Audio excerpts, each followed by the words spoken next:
ہم دیکھتے ہیں کہ ایام الجاہلیہ میں وہ سٹیٹس، وہ کریڈیبلٹی خواتین کو نہیں دی گئی جو آپ صلی اللہ علیہ وسلم نے ماں، بہن، بیوی اور بیٹی کے ٹائٹل سے دی ہے۔ تو یہ بتائیے گا کہ مدینہ ثانی جسے ہم پاکستان کہتے ہیں، اس میں ویمن امپاورمنٹ کے حوالے سے کیا سٹیٹس ہے پاکستان کا، اور ایکسپلائٹیشن کو اور ہراسمنٹ کو ہم کیسے روک سکتے ہیں؟ بسم اللہ الرحمن الرحیم۔ جو آپ نے بیس لائن ایک بات کہی ہے کہ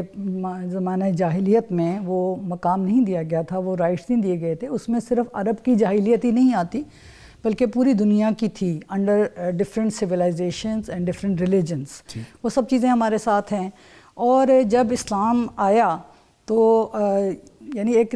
ذرا سا ریوائز کرنے کی ضرورت ضرور ہے کہ اس کو زندہ رہنے کا حق ملا، اس کو ایک عزت، سب سے بڑی بات یہ ہے کہ اس کو ایک عزت ملی جو اس کو تمام ریلیجنس میں اور باقی تہذیبوں میں نہیں تھی۔ یہ تھی 7ویں صدی، اور 7ویں صدی میں ویسٹ کی عورت بھی اپنے ووٹ کے رائٹ کے لیے بھی تھی، بلکہ ووٹ کا رائٹ تو بلکہ اور بہت بات کی بات ہے، اس کے تو یہ تھا کہ یہ ہیومن اسپیشی ہے بھی کہ نہیں ہے، اس کو بہت ساری عورتوں کو چڑیلیں قرار دے کے جلایا جا رہا تھا۔ یعنی یہ کمپیریزن ہمیں ذرا سا ذہن میں رکھنا ہوگا۔ تو اس کو ایک آئیڈینٹی ملی، یعنی ہم اب دیکھتے ہیں اب دوبارہ سے ایک تصور آیا نا کہ عورت اپنا نام پورا خود رکھ سکتی ہے، اس کو ضروری نہیں ہے کہ شوہر کے نام سے تبدیل کرے۔ تو عورت کو ایک شناخت دی گئی، اس کو ایک عزت دی گئی، اس کو ایک رائے کا حق دیا گیا۔ نبی صلی اللہ علیہ وسلم جب غار حرا سے اتر کر آئے تو بھی حضرت خدیجہ رضی اللہ تعالیٰ عنہ سے مشورہ کیا، ان سے شیئر کی ساری کیفیات، پھر ان کے ساتھ زندگی گزری۔ اور پھر ہم بہت سارے موقع پہ دیکھتے ہیں کہ غزوات میں بھی اپنے ساتھ لے کر جا رہے ہیں، اور وہ فیصلہ سازی میں شرکت، جو آج عنوانات ہیں نا UN کے تحت خواتین امپاورمنٹ کے آپ کہہ لیں، وہ ساری چیزیں ہم دیکھتے ہیں کہ وہاں پر انہیں دی گئیں۔ ووٹ کا حق دیا گیا اس لحاظ سے کہ جب نبی صلی اللہ علیہ وسلم کے بعد آپ صلی اللہ علیہ وسلم نے خود بھی بیعت لی، پہلے تو جو مسلمان تھے ہی، جب وہ چینج مدینے سے بعد میں جو لوگ آئے ان سے عورتوں سے بیعت لی، اور بعد میں بھی خلافت راشدہ کے زمانے میں عورتوں سے بھی بیعت لی گئی، یعنی وہ ووٹ ہی سمجھ لیں کہ ان کی رائے لی گئی، ان کو مناصب بھی دیے گئے ان کے، اور ان کو تعلیم اور تعلم کا حق دیا گیا۔ یعنی تعلیم حاصل کرنا نہ صرف حق بلکہ ان کے لیے فریضہ قرار دیا گیا۔ یعنی یہ بات اس لیے ضروری ہے کہ جب اسے پاکستان پہ اس کا انطباق کریں گے تو یہ چیزیں ہمیں معلوم ہونی چاہیے۔ شادی میں اس کی رضامندی کا اس کو حق دیا گیا، شادی کے اندر اس کے شوہر کو کہا گیا کہ عاشرونہ بالمعروف، اس کے ساتھ بھلے طریقے سے زندگی گزارو، ان کے مہر ان کو صدقات سمجھتے ہوئے اور فرض سمجھتے ہوئے ان کو ادا کرو،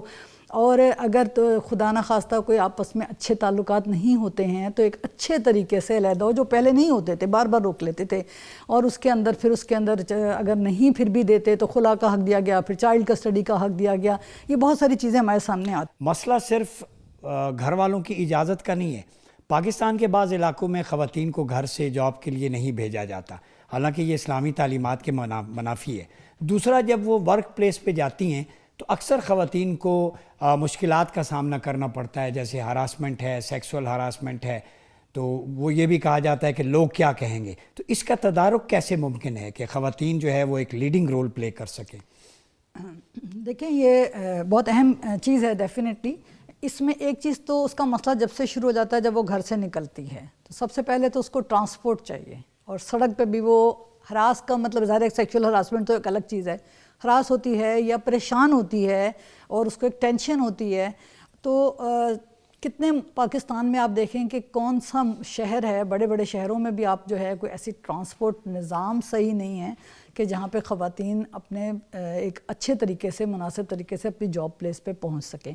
اسلام آباد میں آپ دیکھ لیں، ہم رہتے ہیں، ٹیکسیاں لگواتے ہیں لوگ، اور کتنا ہائیلی اس کو پے کرنا پڑتا ہے۔ یہ ہے کراچی میں کچھ میس ٹرانزٹ سسٹم بن رہا ہے، تو کئی اداروں کی، کئی خواتین NGOs کی یہ ڈیمانڈ بھی ہوتی ہے کہ کچھ خواتین کے لیے چلائی جائے، یا پھر ہم بڑے بڑے اداروں کو قائل کیا جائے کہ جس طرح یونیورسٹیز وغیرہ کی بھی بسیں ہوتی، بہت ساری یونیورسٹیز کی بھی نہیں ہوتی، کالج یونیورسٹیز کی بھی، تو تعلیم کے حصول میں بھی مسئلہ پیش آتا ہے کہ ان کو پابند کیا جائے بائی لاء کہ وہ اپنی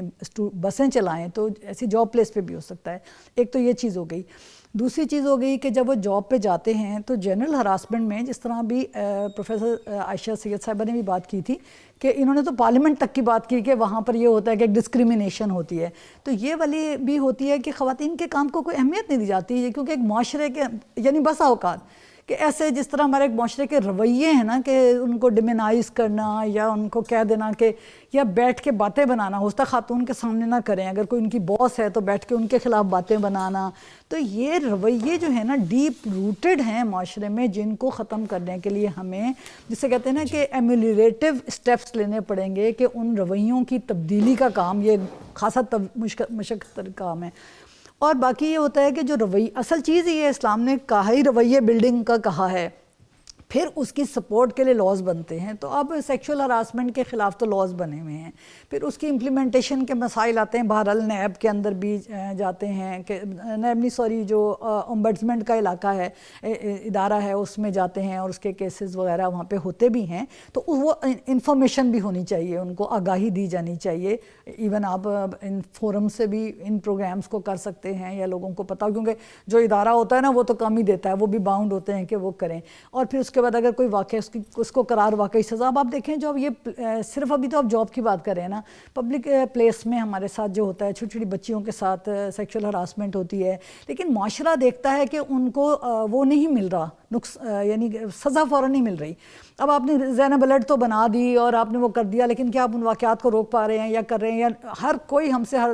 جہاں ہم بات کرتے ہیں، کہیں درس میں بات کریں کہیں کریں، لوگ کہتے ہیں کہ جی نور مقدم کیس میں اور سارا کیس جو بہت مشہور ہوئے تھے ان میں پھانسی نہیں ہوئی، تو اب میں ان کو بتاتے ہیں کہ پھانسی تو ہو گئی لیکن ابھی وہ سپریم کورٹ میں اپیل گئی ہوئی ہے، پھر اس کے بعد وہ پریزیڈنٹ کے پاس جائے گا، بندے کا رائٹ ہے۔ قانون میں بھی حکم ہے اور ہمارے معاشرتی رویے میں تو